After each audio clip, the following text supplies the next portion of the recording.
And with some of our major environmental problems that we're facing, such as climate change, I think it's naive to think that we can always have all the food that we want, whenever we want, however we want it.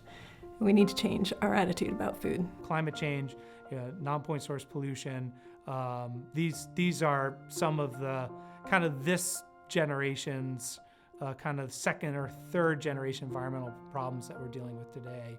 The industrial pollution, not that it's wholly taken care of, but we've made great strides in that. Now we're addressing some more challenging, complex problems that require kind of multidisciplinary approaches to problem solving and very local strategies to address mitigation measures, locally on the ground and in our community landscapes.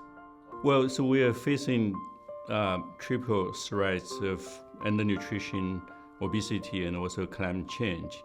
And we know that climate change has significant impact on the nutrient content of crops and also the health of humans.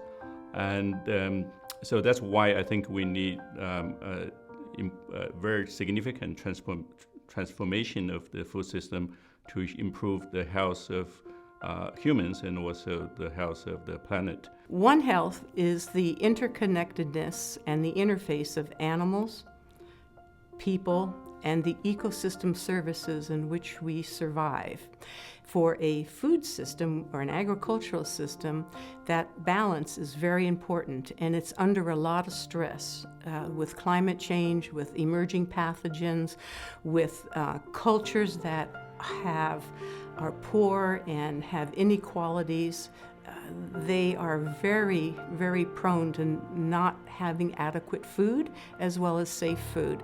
Well, agricultural production actually contributes about 25% of our global greenhouse gas emissions budget.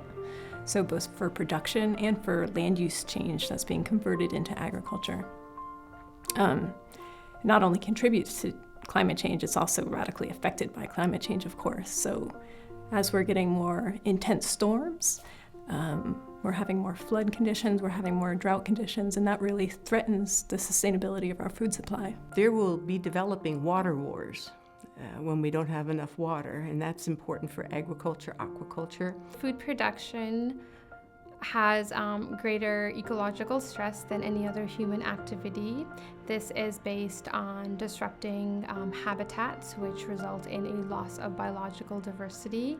This is in terms of environmental externalities, in terms of soil and water pollution. This is in terms of ecosystem services such as pollination and soil fertility and clean water. And this is in terms of greenhouse gas emissions.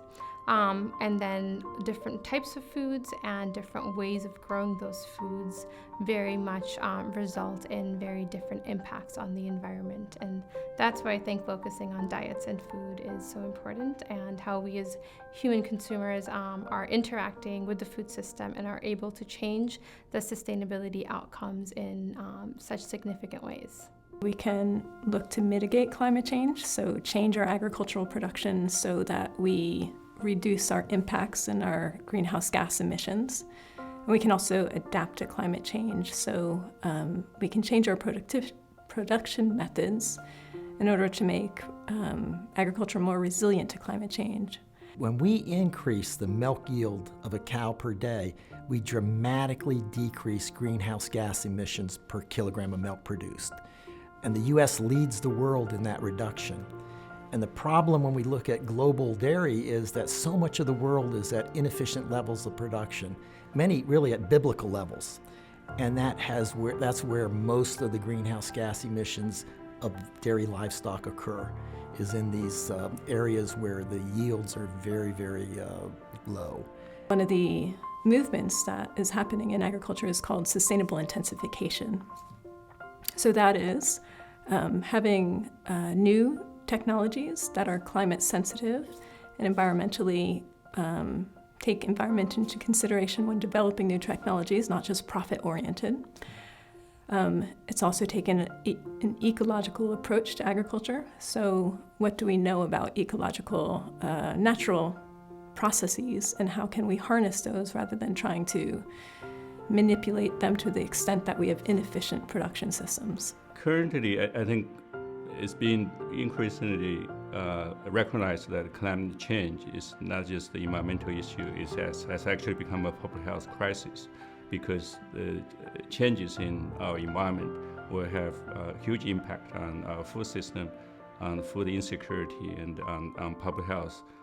And so that's why I think the public health communities, the environmental communities should work together and to develop strategies to improve the food system so that the system can be sustainable and also healthy for both humans and the planet.